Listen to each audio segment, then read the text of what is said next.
Good times. Good times. Wasn't that a good time? Spawning up to the top right-hand corner in the red, it is Future.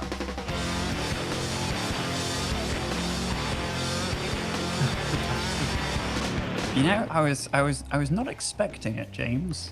You know, you were like, yeah, I'll do the hosting stuff and blah blah blah. I was like, oh, that's great. I get my good, reliable northern friend James. But then I remembered you were northern, and I knew you'd pull a little sly one like this on me. Mm-hmm. Yeah. It's all in the spirit of fun, you know. I just. Yeah, I liked it, honestly. Got me a bit pumped.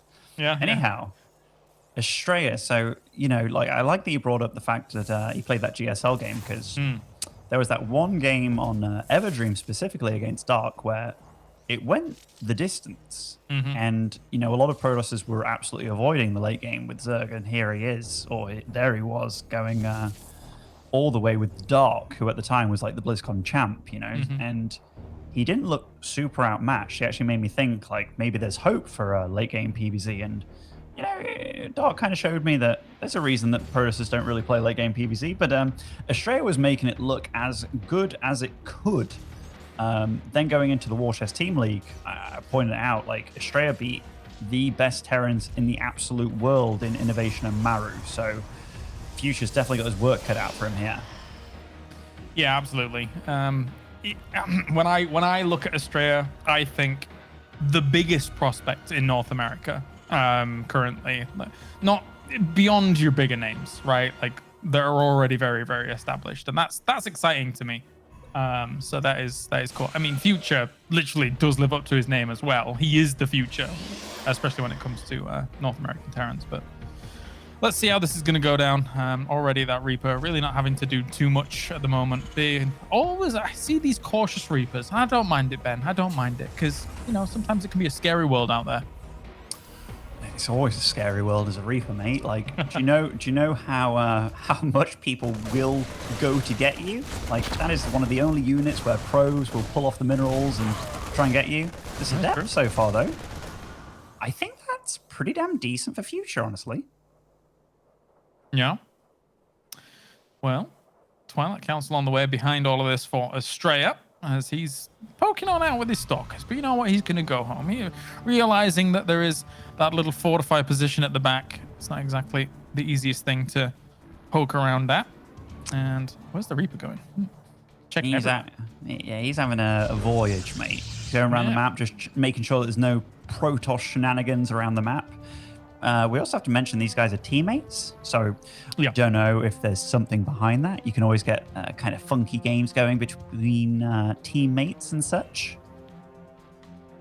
True. I mean, everything that we have spoken about these two being, you know, huge prospects, the future, blah blah blah, future of Future. They must know each other very, very well, just based off of that. Never mind being teammates. Because, you know, again, it comes back to well-documented players, I suppose. So just recently, I've been going 3cc builds myself against Protoss, and seeing that we've had a few games today where the Terrans are kind of opting for not getting that 3rd CC that early and really going for like 3 barracks. I feel that this style definitely went out of fashion quite a chunk, actually, in TVP. And it definitely makes me think that maybe NA meta is in a different spot to EU meta. Okay. Are you saying, when you say a different spot, do you really mean behind? That's one way of putting it, James. And, you know, you can't always say one is ahead of the other, you know? Sometimes they're just different. But what you're really saying is... No. Yeah, it's freaking behind, James. It is... I've got it, done it. We've got him. You are taking advantage of Tired Ben, I must say. I am. It's really fun, I must admit. Anyway, I'll get us out of this nightmare. We have Templar Archives going down on the side of Astrea, as well as Blink finishing up here. So maybe he'll poke and prod around with this at the front. Does he have an observer or anything to spot the high ground? It just floated off to the left side a little bit there, taking its position. But he does have a warp prism. Mm-hmm. Sneaky.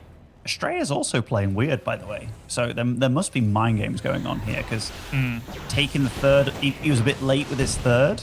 So maybe knowing that Future's extra aggressive here, not making the third. Oh, that was playing clean. a dangerous game. That was very clean indeed. So for those that don't know, that interference matrix, it disables a unit. It can still move around and stuff, but it can't do any of the actions. So it wouldn't have been able to pick up those stalkers, which would have been 4 free stalkers for Future, but Astrea was quite quick with picking it up. That was super close, and I liked it a lot. Liked it a lot here. But as you can see, the observer was spotting out on anything that was at the front, so even just seeing a free little marine, it is a free marine. So, concussive shells +1 on the way. Storm going down here, and charge. Storm and charge feel relatively early here, actually. This could be quite powerful. Yeah, a lot of Astrea's build is absolutely... It looks as if it's kind of fine-tuned to Future. Like the High Templars can feed back the Raven, which would be cool. So already wasted a bit of energy. That charge is always super cool. Oh! Saddest Stalker of all time. Wah, wah. This is gnarly, though. Whenever you're trying to do a push like this. But Future did keep a lot of units in his main base, actually, to deal with this. So nice counterplay by him. Focuses down the warp prism. It actually did not die in time, though, for these zealots to be denied. And the whole position... No, actually, they were just attacking these SCVs. So I'm going to be moving in with the bio here at the front, but he doesn't realize that Storm was finished there for a moment. So it actually does take 2 Storms to the face, however, moves out of it. Anti-armor missile will hit everything here, apart from the one Archon at the back, as another one is going to be morphing in. And all of these units are very low on the bio, but Future is trying to fight about what he can. He did lose a few SCVs behind this, but... The thing is, if Astrea holds, he's in such a good position. 58 probes to 39 SCVs. And when your third base is as late as Future's here, like, he needed more damage done with that push than what he got. Astrea's room looks like it's straight out of 1998 MySpace photos. What is this? Anyway, but regardless, we're having this third base set up at good to go for Astrea. Future moving around with this army. Future strikes me as a very potent player with this bioforce, like really forcing the issue, really looking for the fights, and then just going for the splits off the back of it when storms come in, and actually gets a big storm to the face there, but he's still willing to go for the push. He is, but is it too much? I mean, he's kind of busting through, actually, isn't he? And yeah. Astrea, like, there's not really any muscle left. This was very decisive, very clean cut by Future in these past couple of pushes here, and he's going to be able to ransack this third base. Likewise, though, the Zealots will ransack the mineral line in the main of Future. These Stalkers up at the front need to be picked off quickly. All of these bio units are very, very low. That Storm, oh, crippling. And that is the fine line you walk with as Future when you've got those units so low against this kind of build. Yeah, like... All it takes, right, is just one little kind of misstep or sticking around for a bit too long there. This warp prism is annoying. But if this warp prism was at home to help deal with that push, or like, you know, the zealots that got warped in aggressively, I don't think Astrea needed to be quite as aggressive, but if he gets damage done here, this would be awesome for him, which he is doing, and it's free damage as well. Gets away there. Forces a ton of mining time lost as well. Never mind any kills that would actually go down. Everything rallying over to the third. So we're kind of in that, relieved period here. All the craziness has stopped. Yep. Resources lost is very similar between them. And the economy for both of them too, it's actually not bad. Astrea kind of knuckling down on upgrades here. This is a pretty damn large High Templar count. This is where he's going to launch a counter-aggression here. It's a strong little army to do so with as well. Widowmines are being added on behind this here, though, for Future. And do remember, we still have Blink, so if he finds an opportunity to, you know, maybe move up into the high ground with a few of these Stalkers, maybe do some damage to any production lines or mineral lines, that'd be nice. But Storm, he got the War Prism. With 3 High Templars in it. Ooh. Like, he was looking to do some kind of a High Templar Storm flank there, but... Yeah. Oh, that was gnarly. That was very gnarly. That is really going to take a lot out of this push. So he will have to back up for now, especially with Ghosts being eventually added on here for future. Although, I mean, the funny thing is that he kind of already got his answer to what he wanted with those High Templars going down in that Warp Prism, so... That was a nice quick reaction with that Pro Pull, by the way. Like, very often people take a hit and then they'll react, whereas Astrea very much looking at his minimap there. And let's see what Future can do through this middle push. It feels like they're just taking turns on battering each other's doors down. As Future looks for an opportunity here. I don't think he's going to get it here, though, with this Bioforce. Oh, not bad. Those Winter Mines are pretty damn juicy. Astrea just ran right up and took that all right in the face. And this isn't even Future's final form here. Like, if he just goes home, you can then meet up with the Ghost that he's been making. And what does Astrea have right now against that? I mean, for the most part, he's just going to be going Zealot High Templar Warpins for now, right? Plus 2 weapons is about to finish up. And yeah, a few High Templars are accruing some energy here for some storms, but yeah, the quality of Future's army is going to be looking really dandy in this instance. And that is so much muscle too. Like, yeah, there's a lot of Marauders. It can definitely wither or withstand quite a few storms. Astrea is teching into Colossus and Disruptors and stuff here, but a lot of the fancy stuff Astrea's been trying to do, like the Wall Prism, the Zealot Rumbys and stuff, Future's been very good about just having the right number of units at home to deal with. And just following this army around, making sure that he knows exactly where it's going to be at any given time. A lot of Stalkers actually warped in here. Stalker's not amazing, I suppose, against this army for the most part, but all the Zealots sat at the back waiting. Maybe he's going to go for a flank on this, but look at the Widow Mine field that is placed down. Wait, he got the High Templar at the back as well. Yeah, like, Future's handling this game a lot better than Astrea is right now, and that feels weird to say. The Zealots went for the counter-attack while this was going on as well. They did not go for the flanks, so they were trying to cut off the reinforcements, maybe get onto some of those mineral lines as well. A lot of Stalkers here trying to form a concave, and the Widow Mines actually did move back here for a moment. Now, the Storm hits a little bit of this, and Zealots actually getting onto a lot of the SCV. Oh my god! That's one way to clear up all those Widow Mine hits, you know? Big storm onto this Smithers bio as well. Call the ambulance. Where's Rifkin when you need him when it comes to these Stalkers dying off? Jeez, that was ridiculous damage coming in here. Future, though, kind of going blow for blow with him. Lost a lot of workers on the back foot of all of this as well, but his army is significantly larger right now. If Future somehow rendezvoused everything and went for a push without some of this AoE damage being on the ground, he could end this game, but it's going to take a while. If he was walking into those Widow Mines to just blow him up all over again, I'd have been like, I'd been very sad. Yep. There is a bit of a timer on Future, like he's definitely ahead right now. But this Disruptor count is growing pretty rapidly. Also, there's no armory on the field, I don't think, for Future, which means no tier 2 upgrades. He was going to pursue. He realized those High Templars that were lagging behind did not have much energy, so he goes in, snipes them off. Big Warpin's going to be happening once again. He sees another High Templar actually moving in. Here's the reinforcements of Future that were there before. That's a big storm. Everything trails through that. Purification Nova's coming out as well to try and hold this off, but he will have to back up. Now, what's important is that army is very low on health, and all of these medevacs barely have any energy. So Future was in that position again where he was dicing with death. He does that, doesn't he? Yeah, he likes it. He seems very comfortable doing it too, but all it takes is one wrong move. So Astrea, with nicely placed observers here, is going to see the next attack path of Future, and Astrea's catching up in supply. He's also got a pretty decent upgrade advantage in 2-2 against 1-1, and he's got a nasty army as well. Oh, good storms land. Good EMPs to counter, but good storms.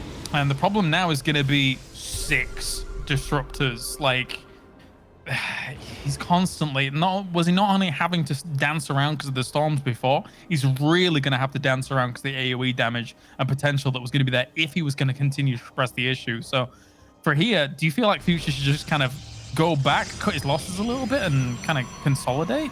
So the very worrisome thing for Future here is there's still no. Oh, okay. There was an armory, but he's starting his 2-2. 2-2, yeah. When 3-3 is kind of already decently on the way. So there might be a moment in time where Future fights with like 1-1 against 3-2 kind of thing, and that's not a situation you ever want as a Terran. No, definitely not. And even everything like observer speed on the way, keeping track of any kind of movements that are going down, and extra shield batteries as well. So Astrea is fortifying and is looking more comfortable as time goes on, and even taking out some of this little army. Might need to pick up. EMPs do land, but it's so much power in this Protoss army, and oh my gosh!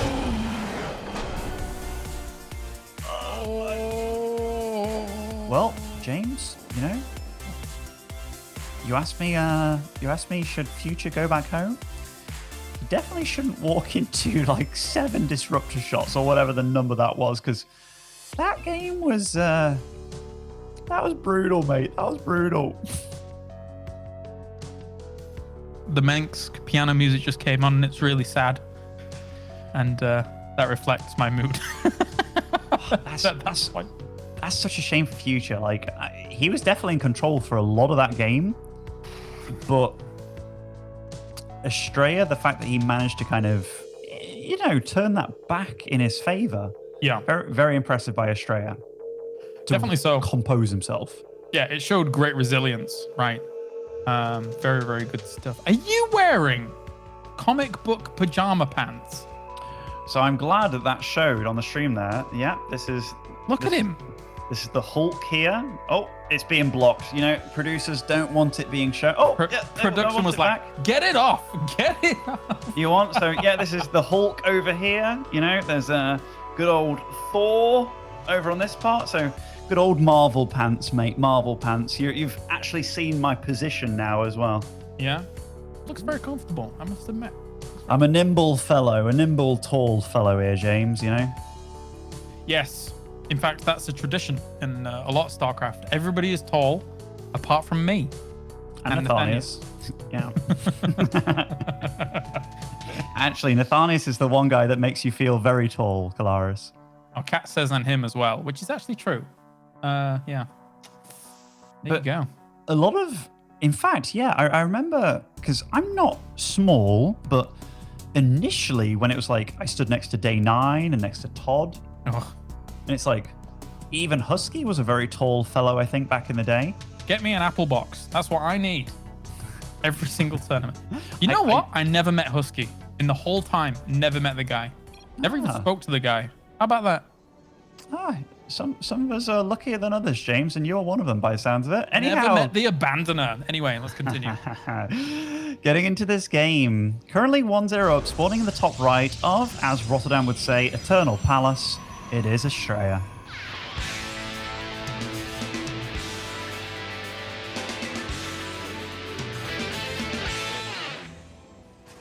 And down to the bottom left in the red, looking to come back in this series, it's Future.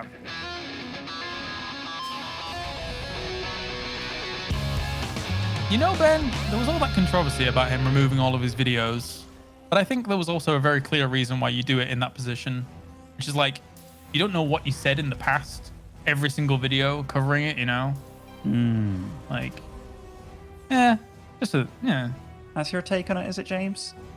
Yeah, I think maybe people were a bit too harsh on the guy. It's his life, he can do what he wants, but whatever, who cares? Who cares? Who cares? Who cares? Anyhow, so yeah, we've done a marathon today, James. You know, we talked about this map, this matchup quite a few times already. But this, when it comes down to it, like, I do hope that Future... So that game, for me, it very much showed that he wants to stick around on the low upgrades, but just kind of killing his opponent. And it works if your opponent kind of does eventually die. But I just I want to see a bit of a different future, just because that's the future that I was seeing a year ago, and Yeah. he's obviously playing really damn well, but you have to do a little bit more to beat Astrea. Like I said that before as well. I mean, I feel like one of the maybe the first or second push that Future actually did just there, and obviously, we mentioned he's kind of like dancing that line between, losing your entire army because it's also low because of the stims, and then just actually like just bodying your opponent. I feel like against lesser Protoss, maybe that just works out, and you just body your opponent in those instances because they don't land the particular AOE that they want to land. But it is definitely it's a scary style to play. It didn't work out that time. I like looking at players as they're playing. So Astrea looks very calm in his nice orange room, which that's an unusual wall color, by the way. Whereas Future's definitely shimmying around a little bit more while playing, which can often be like nerves, maybe not being that comfortable, But yeah, we'll see what happens in this game thus far. So far, it's very standard openings by both of them. Looks like Astrea is going to go into that blink play again, which worked out decently for him at the start of the last game. Fuchsia's doing the exact same build again, by the way. It's second barracks starting up at the same time. I do much prefer the 3cc builds, especially on a map like Eternal Empire. Yeah. I mean, relatively easy to defend it, I suppose, throughout the positions that you do actually able to hold, and then from there transitioning on with the bigger macro focus can work out very nicely. Oh, I had a bit of lag then. Did you? I just wanted to be quiet. I wanted you to think you're disconnected or something. You mother! I can't believe this. Oh. I thought I'd get you back a little bit, James. That was impressive. I'm impressed right now. That was sick. Well played. Our DreamHack crew behind all this must be like, these two Brits, like, we've been smooth sailing the whole time with no British people, and then all of a sudden, freaking problems. These stupid Brits come in and commandeer our show, think they can run the place. You know what, DreamHack? We're taking over. Ooh. That is a nice saying.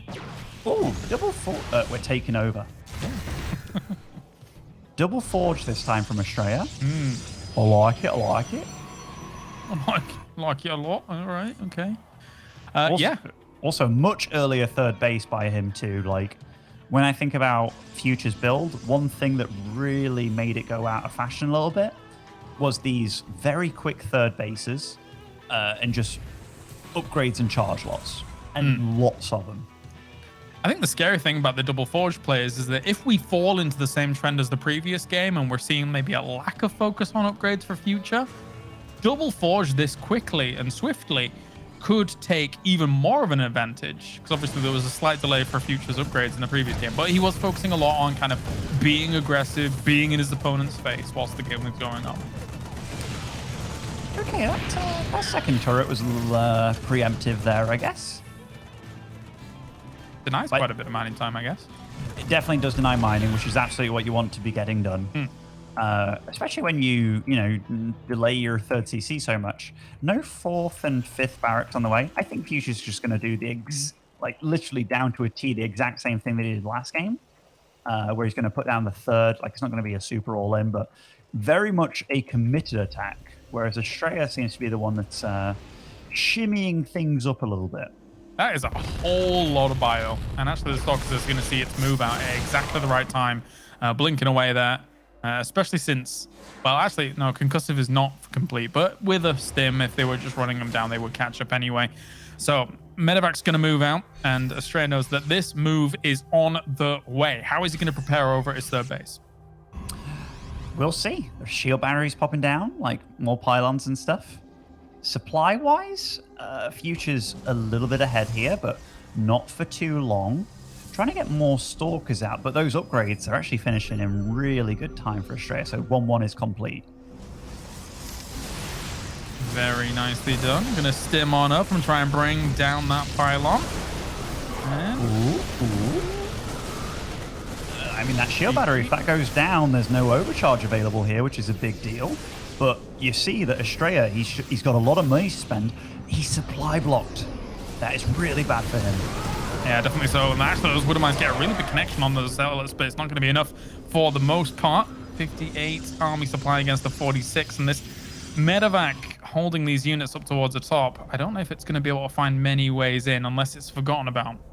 So, James, this is my issue with Future's build here, especially on a map like this. So, it was very much designed to deal damage to your opponent, but you're doing it on the map that's easiest to defend, 3 bases. And Astrea was super supply blocked against it as well. So, you know, kind of like a dream scenario for Future. But Future just finds himself like, his army wasn't strong enough, wasn't big enough. And his opponent now just takes an immediate 4th base. And you see the 2-2 is on the way. And, you know, plus 1 armor is on the way for Future. But his build just puts him behind. So, Yeah. You know, this is one of the things that I think Future needs to work on in the future. Is just finding builds for maps and maybe working that around in his play a little bit, as opposed to just doing the same thing on every map, regardless of the strengths and weaknesses of the map. Yeah, perhaps. And to that point, we're sort of seeing kind of what we were alluding to come to fruition when it comes to the upgrades too. I mean, 2-2's on its way. 1-1 has technically now finished here for Future, but with this Widow Mines going down, when we get much done with it. Ooh, nice blink. Yeah, that was really nice blinking, actually. Okay, so I didn't think he had an armory, but he actually did. So he had the double upgrades about to start. So not too far behind, but a little bit far behind. To Future's credit, he has been much better about getting the 2-2 started this game. Yeah. That bunker positioning, by the way, that is very old school, having it like that, but it's going to work out very nicely against those Zealots, and Future actually getting quite a bit of counter damage done here at the north spot. Trying to put the pressure on, seeing what he can get done, but that is a huge swath of gateway units coming in here to try and push this away, and they will do with force. And even getting back onto this medevac that was not forgotten about, so only loses maybe Stalkers for this. No probes, maybe 1 or 2, but beyond that, it's decent. It certainly is. It certainly is. Like, no major game-turning situation. This Raven does have 4 probe kills on him. So, you know, Future's been very diligent about that harass, getting a 5th kill here. Denying mining, though, that's the biggest story of the Raven. Yeah. Ooh. Clean them up. Clean them up. Okay, so they get a Zealot too. Colossi on their way now with Ghost Academy coming down. So let's get those ghosts in play. Let's get those EMPs raining down. Raining. Getting Ghosts, but second Robo starts and Colossus production is on the way. This is when it's like, oh yeah, I'm going to counter you now. But you're countering my counter. And it doesn't feel good. Is that how it feels to be a Terran? Is that what you're saying? I mean, in a position like this, granted, he's actually getting Vikings as well, which is really good. By the way, that is a super large amount of Zealots that are just kind of charging across the map.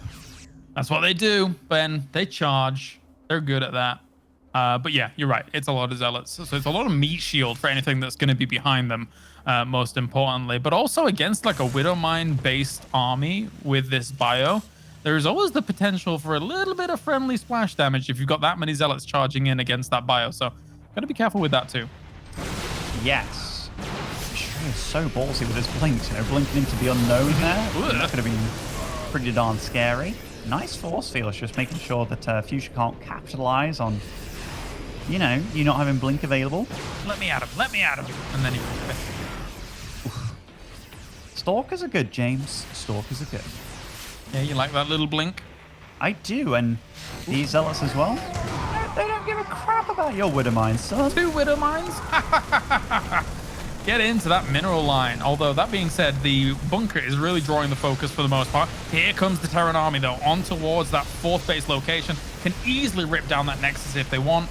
And the Protoss army is going to have to sit idly by and say, okay.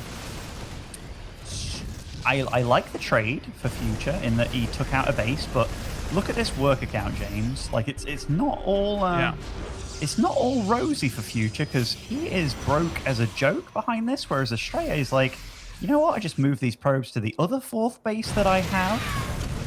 That Raven, what a nuisance it has been, but it did get taken out. Oh, is he gone now? That's unfortunate. I was enjoying that Raven. Oh well. All right. Ooh, big loader. Okay. How do you feel about that one?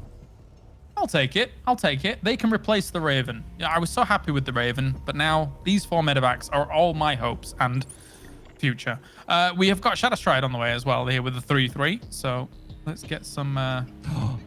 Okay, so Astrea did see those medevacs. Something happening on the left, but oh my gosh. Jump. Oi! That is a lot of supply down the drain. And that's what happens when James puts faith in you. You get shot down. Yeah, I know. I'm the cursor. Wait! Okay, EMP's landing on quite a few of these zealots. They will end up falling. Yeah, don't listen to any of my predictions. In fact, I think today, correct me if I'm wrong, Ben, my predictions have been disastrous. They might have been. I've been getting tweets every game being like, yeah, you got it right, or you got it wrong, actually. So we'll see how you did overall. But this game's getting crazy, James, actually. And Future, he's going to take out 2 bases at once here over in the north. He's also behind enemy lines with this huge chunk. Takes out the pylon here, the warp-in pylon. Purification Nova's coming out here to deal with some of this bio. It's going to be kind of the base race scenario here for the most part. But if Astrea shut down that base and now actually comes back and somehow saves this, he could keep himself in a very, very tight spot. Yeah, so saving this one and keeping this economy alive whilst the Terrans having to scramble back at home is good for the Protoss. That top Disruptor Nova, I don't know if you saw it. It was like, that is not going for the Terran army. Almost got him recalling in there. Yeah. Bit brutal, but what are you going to do? So, okay, these Stalkers, I guess, missed the recall. And we're just kind of back on a small little excursion from the Terran base. But Terran has at least replaced his orbital command back onto Spot. Yeah. Do you remember when they first did the orbital, or rather the recall change, by the way? And people were like, oh my god, it's so small, it does nothing. But oh, yeah. Protoss are so good about grouping up their units now and just kind of recalling everything anyway. Ah, good times. Good times. I think, wasn't there a small bug at some point where you could like recall more than... Oh no, maybe that was in Brood War. Because I remember I was talking about it. Anyway, these bio is going to be able to find themselves the high ground and get themselves quite a few probes. Although there are still workers dying on the other side in the 3rd base. So if Future's going to make something happen, it has to happen now. He's down to 18 workers, Ben. And that's the joy of DTs, my friend. Like, but the EMPs did land on all these disruptors, but the disruptors, they're just keeping themselves at bay. The Colossus are getting nicely shot down by the Vikings. But there's just so much Astrea at this point. And, oh, these disruptors. How do you engage? Nova. It's just never gonna end. Oh god! If another one the B grinder, the Hook of Doom. That was